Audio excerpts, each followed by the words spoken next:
Well, welcome back. Well, no matter what the age, we can go across all ages of, being a young child to being a child of 101. Eventually, you're going to have to care for yourself as well as your parents. And last month, we had Carolyn A. Brent joining us to talk about that. She is an author and an Eldercare legislation advocate, and she joins us this morning. Good morning, Carolyn. Good morning. It's so great to see you again.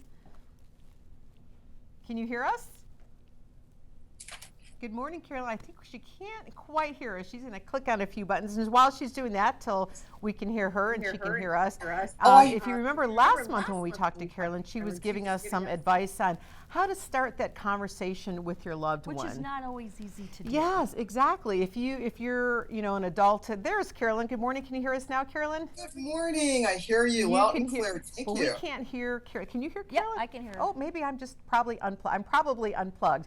But anyways, good morning, Carolyn. It's good to have you with us. And as we were talking, last month you talked to us about how to talk with your parents and making that initial conversation as far as, have you thought of a retirement home and whatnot. And today we want to focus on something specifically, Carolyn, on your suggestions on what we need to look at when considering retirement homes for our elderly parents, right?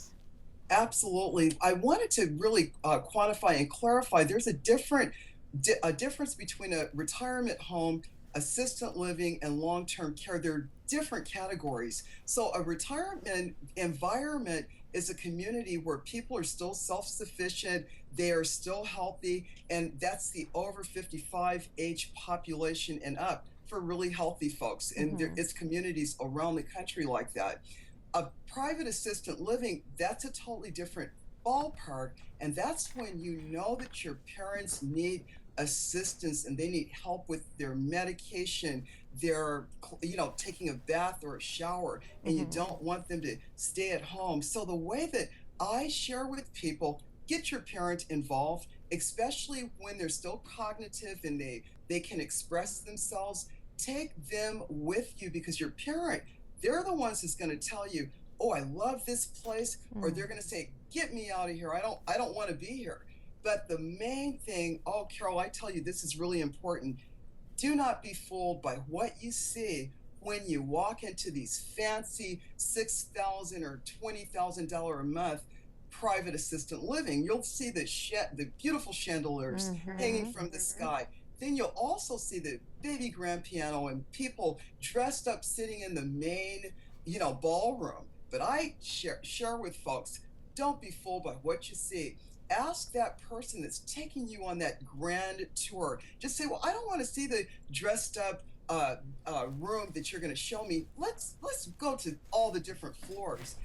When you start doing your own homework and look at, this is the place that I want my loved one to feel comfortable in, and let me see if there's any hidden agendas, that's going to come out in the open on that walkthrough. So definitely check the kitchens, check the bathroom.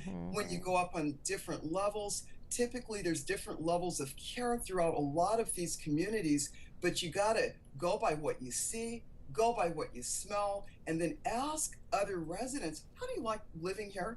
That's going to tell you what the truth is. And then you got to do your own homework. Check with the state of where you live, how many citations that particular facility has. And people need, Carolyn, not to interrupt, but they need to be bold about asking those questions and not intimidated, because they have a right to know about citations and different things like that, right?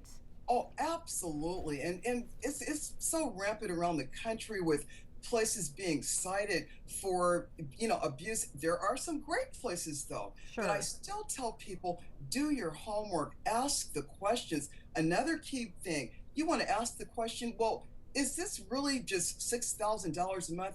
What are the hidden charges? Now, the hidden charges could be, they may charge $100 per pill for the medication for a certified nurse assistant to hand your loved one their medication. Now, that happened to me, so I know this actually happens across the country because it's a business. It is a Right. business, a profitable business. So when you're dealing with private assisted living, the state is not going to give you money to help you with that parent. You're going to either have to do that on your own, or Mhm. your loved one may have a long-term care insurance. You Mhm. got to really find those things out. But I share with folks, get your own insurance when you're young, because if you get the insurance when you're young, it's affordable to go into these private Good. facilities. Good But point. as soon as you get one element like high blood pressure or anything, it may cost, for the premiums for long-term care, it could cost like $2,000 a month, or I'm talking about in the charges that the insurance company is going to charge you, Oh, because that's a the private assistant living, I could say, is for people that's either planned very well or folks that have money. It's exactly. not And for the we're gonna take a quick break, Carolyn, but we're gonna come back and talk to you more about getting to that step of finding out what some of the signs are to get your parents or your loved ones into a retirement home or assisted living. We'll be right back.